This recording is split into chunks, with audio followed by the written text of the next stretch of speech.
Mshikamano. Wafanyakazi sijawasikia, mmejificha na miamvuli. Mshikamano. Nimeona kidogo miamvuli imetikisika. Asanteni sana.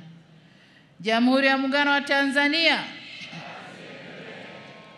Ndugu wafanyakazi, niungane na walionitangulia kumshukuru Mungu kwa kutufikisha mkoani Singida salama, na kwa wasafiri wenzangu kutoka nje ya mkoa, poleni kwa safari. Tunawashukuru TUCTA kwa kuendelea kutualika serikali kushiriki nao kwenye maadhimisho haya ya siku ya kitaifa ya wafanyakazi duniani. Hakika mialiko hii inakuza ushirikiano baina ya waajiriwa na serikali. Na leo kama mnavyoona, serikali yote tuko hapa kuwaunga mkono wafanyakazi. Nina wingi wa shukrani kwa taasisi zote zilizoshiriki katika kuandaa, kufadhili na kuhakikisha shughuli hii inafanikiwa kwa kiasi kikubwa hivi tunavyoiona. Shukrani za dhati ziende kwa waratibu wa maadhimisho ya mwaka huu, Chama cha Wafanyakazi wa Serikali za Mitaa TALGU, na wote walioshirikiana nao katika nafasi zao mbalimbali.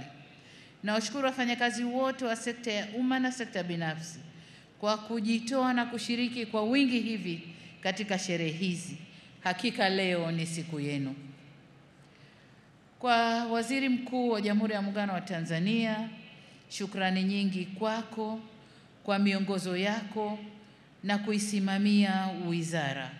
Natambua bila usimamizi mzuri wa wizara chini ya Mheshimiwa Waziri Ridhiwani Kikwete, hakika bashasha na vifijo tunavyoviona hapa leo visingekuwepo. Waswahili wanasema usione vimelea vimeundwa, na nawashukuru kwa kuliunda hili.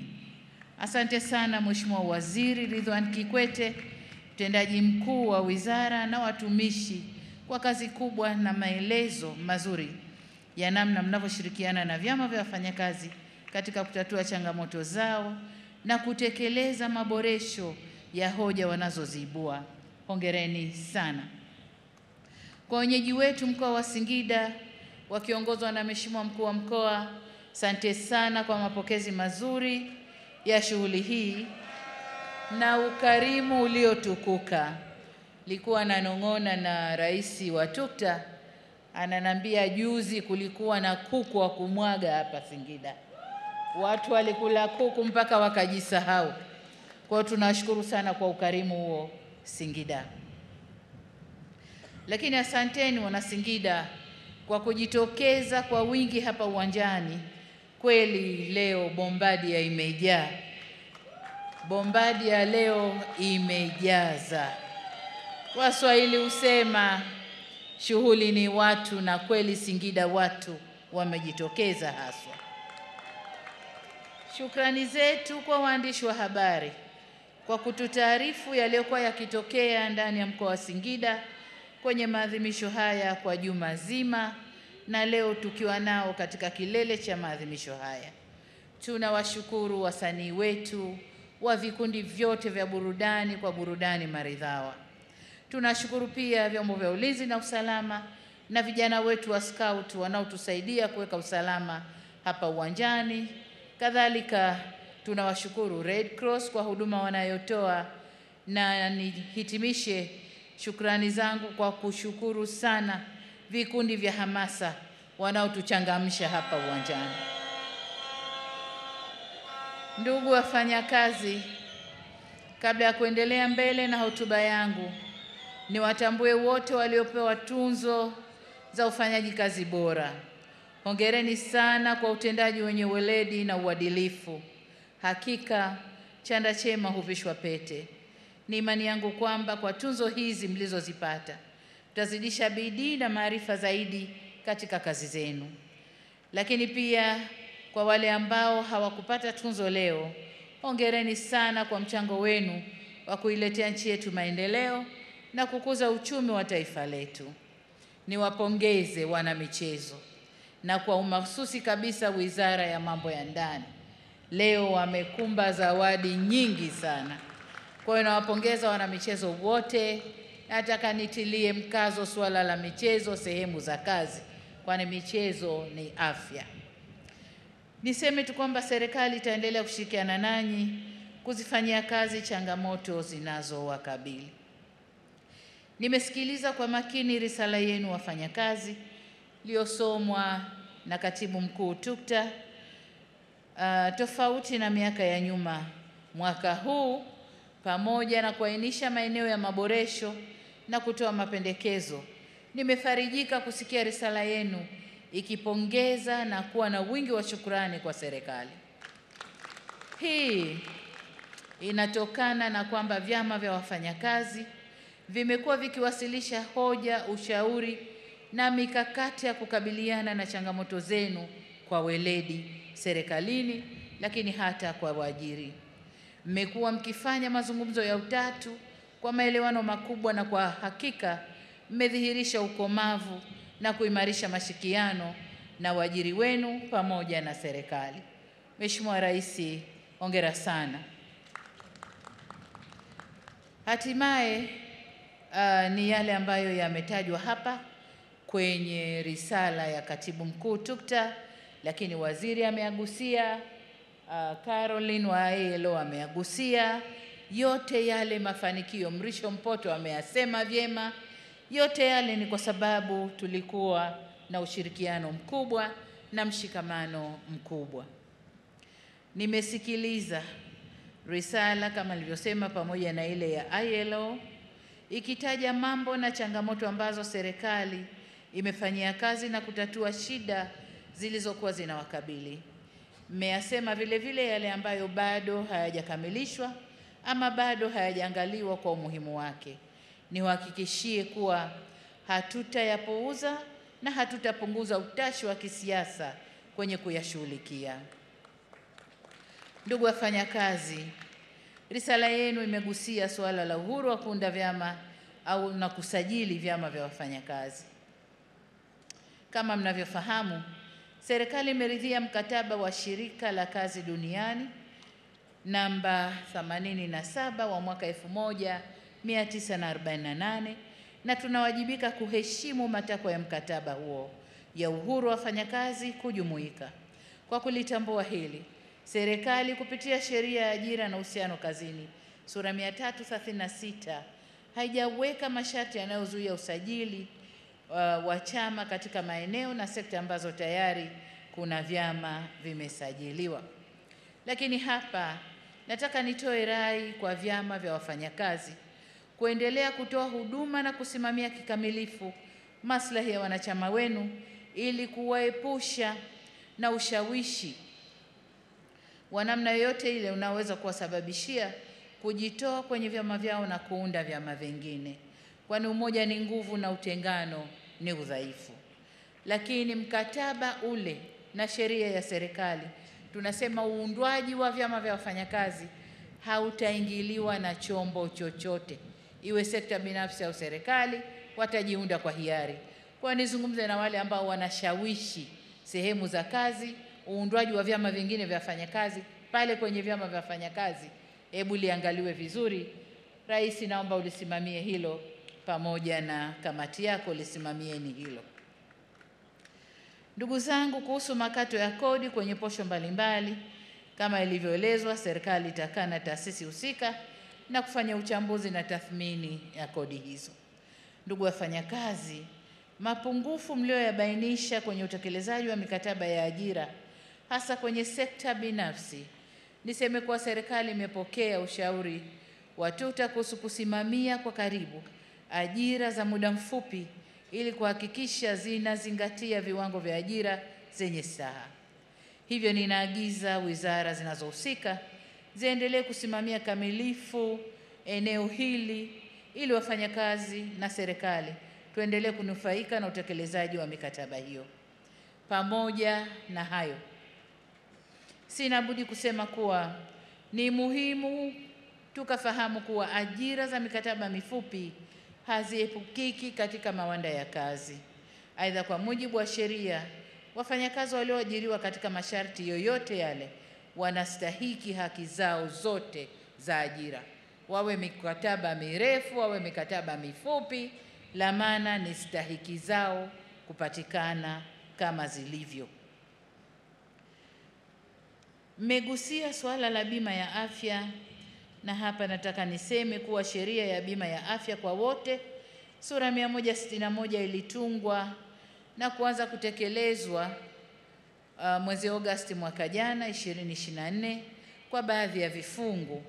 Ili kuwezesha utekelezaji wa sheria hii kikamilifu, serikali inaendelea kushirikisha wadau na makundi mbalimbali ya wananchi, kufanya utambuzi wa kaya zisizo na uwezo, kuboresha mifumo ya utoaji wa huduma na kuandaa vitita vya mafao vitakavyokuwa na gharama nafuu kwa wananchi wote.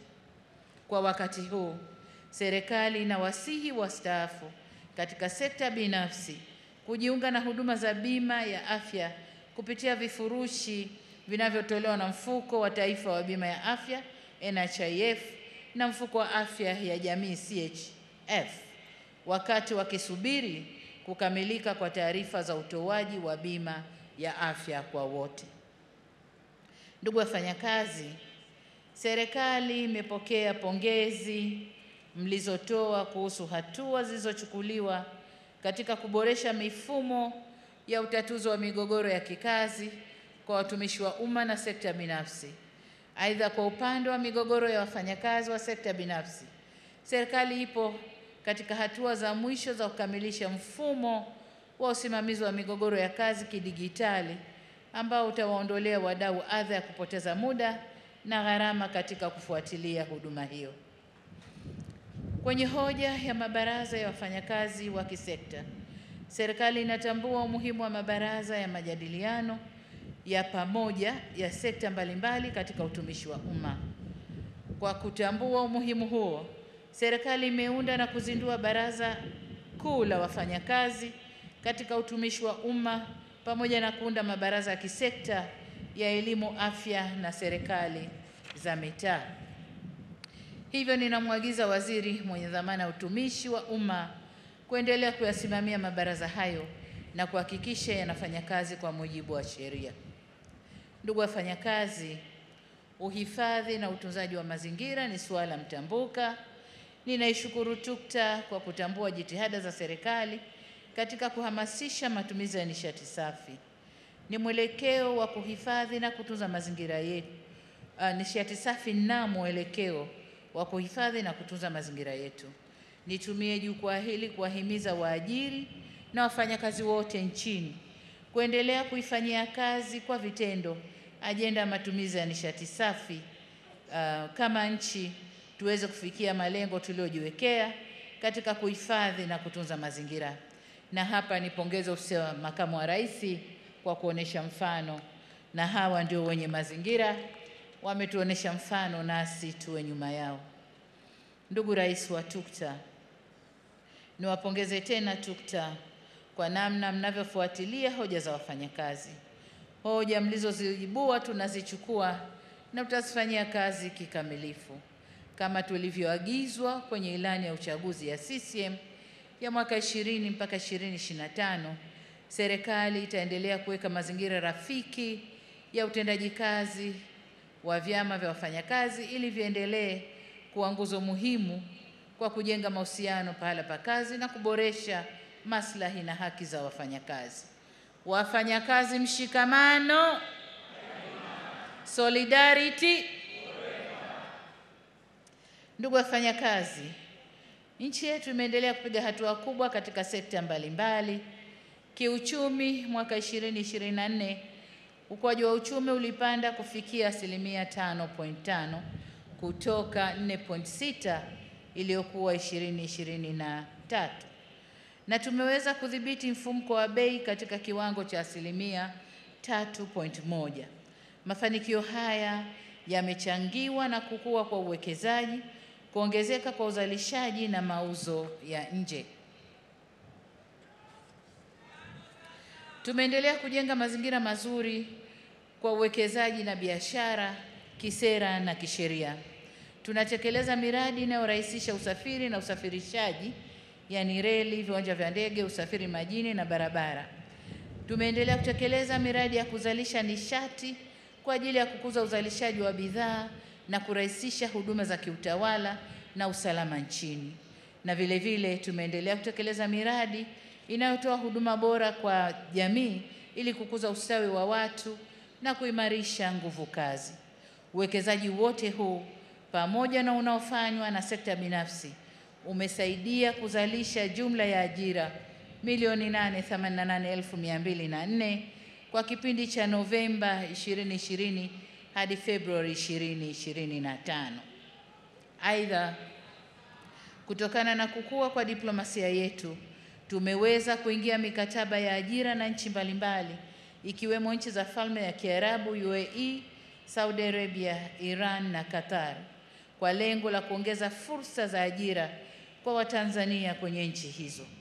Niitake Ofisi ya Waziri Mkuu, Kazi, Vijana, Ajira na Wenye Ulemavu kuzingatia fursa hizi na kuhakikisha tunazichangamkia kwa manufaa ya wanayokwenda kufanya kazi, lakini kwa manufaa ya nchi yetu pia. Ndugu wafanyakazi, ninafahamu kuwa kulikuwa na manung'uniko kuhusu kuchelewa kwa mashauri yaliyofika kwenye Tume ya Usuluhishi na Uamuzi. Ili kuleta ufanisi, serikali imeandaa mfumo wa kielektroniki ECMS unaolenga kuimarisha shughuli za Tume ya Usuluhishi na Uamuzi inayohusika na migogoro ya kikazi kwa njia ya kidigitali. Mfumo huo utarahisisha usimamizi na uendeshaji wa mashauri kwa kupunguza muda na gharama na kusaidia kutatua migogoro ya wafanyakazi kwa haraka. Ndugu zangu, nimefurahishwa sana na kauli mbiu mlioichagua. Hakika inaendana na wakati tulionao. Uchaguzi ni haki ya kikatiba na ya kidemokrasia ya kila mfanyakazi. Hivyo, kama kauli mbiu yenu inavyosema, uchaguzi mkuu 2025 utuletee viongozi wanaojali haki na maslahi ya wafanyakazi na sote tushiriki, ambayo haipishani sana na ile ya kitaifa, ila ya kwetu imeongeza uchaguzi, ile ya kitaifa inahamasisha kuangalia maslahi ya wafanyakazi. Kwa mnasaba huu, niwaombe mjitokeze kwa wingi ili kuchagua viongozi walio bora, waweze kulinda na kutetea maslahi yenu. Tayari awamu ya pili ya zoezi la kuboresha daftari la wapiga kura imeshaanza. Hivyo wale ambao hawajajiandikisha au kuboresha taarifa zao awamu ya kwanza, niwaombe mjitokeze kwa wingi kujiandikisha ili tusije kupoteza haki ya kikatiba ya kupiga kura. Ndugu wafanyakazi, kabla sijahitimisha hotuba yangu, nitumie fursa hii kutoa msisitizo kwenu TUCTA, ATE na wafanyakazi kwa ujumla katika mambo yafuatayo. Mosi, TUCTA ni wasihi muweke utaratibu wa kutatua migogoro baina ya vyama vilivyopo ndani ya shirikisho, kwa kuwa migogoro hiyo haileti afya si tu kwa wanachama wenu bali pia kwa serikali, kwa kuwa inapunguza tija na uzalishaji na hivyo kuwa na athari za moja kwa moja kwenye uchumi wa nchi. Kati ya sababu za migogoro hiyo ni kutokuwa na uwazi katika mapato na matumizi ya fedha za michango ya ada za wanachama. Naomba mkaliangalie vyema. Nachotamani kuona ni TUCTA inayochangia kuongeza tija na ufanisi katika kazi, hali itakayochagiza maendeleo zaidi nchini kwetu.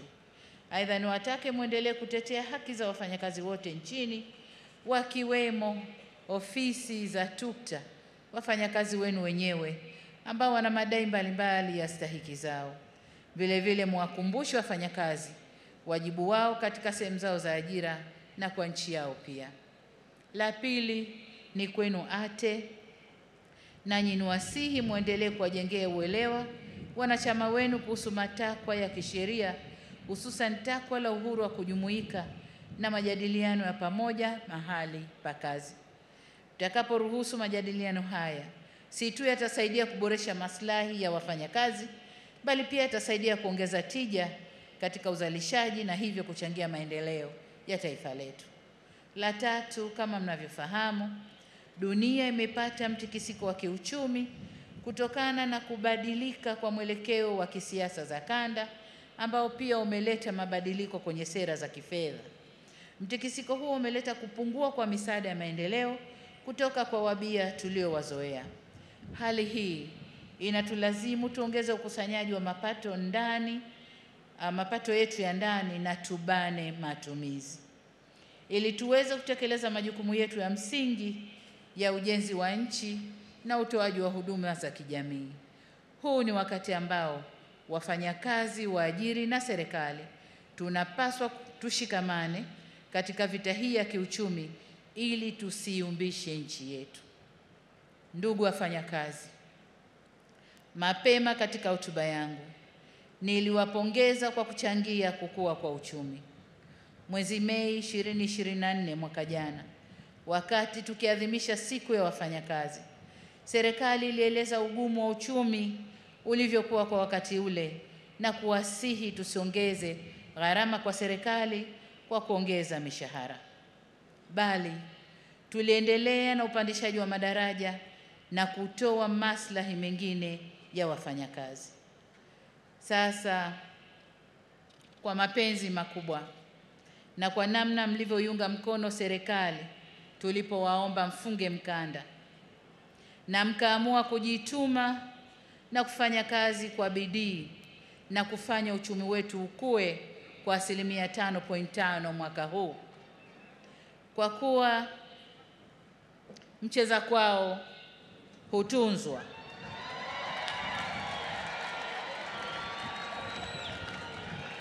Wafanyakazi oye! Miamvuli oye! Naona miamvuli imepanda sasa. Wakati wote miamvuli ilikuwa chini. Sasa hivi miamvuli imepanda. Sasa kwa kuwa mcheza kwao hutunzwa, mimi na wenzangu, na baada ya kuangalia uchumi ulivyopanda, na umepanda kwa sababu ya nguvu zenu wafanyakazi,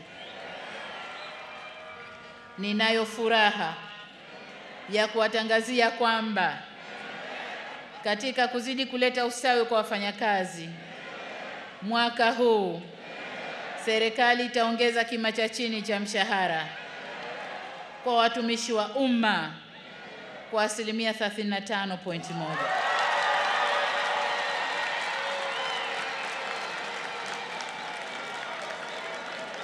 Wafanyakazi oye! Mshikamano, solidarity. Aya, tusikilize. Nyongeza hii itakayoanza kutumika mwezi Julai mwaka huu itaongeza kima cha chini cha mshahara kutoka shilingi 370,000 hadi shilingi 500,000.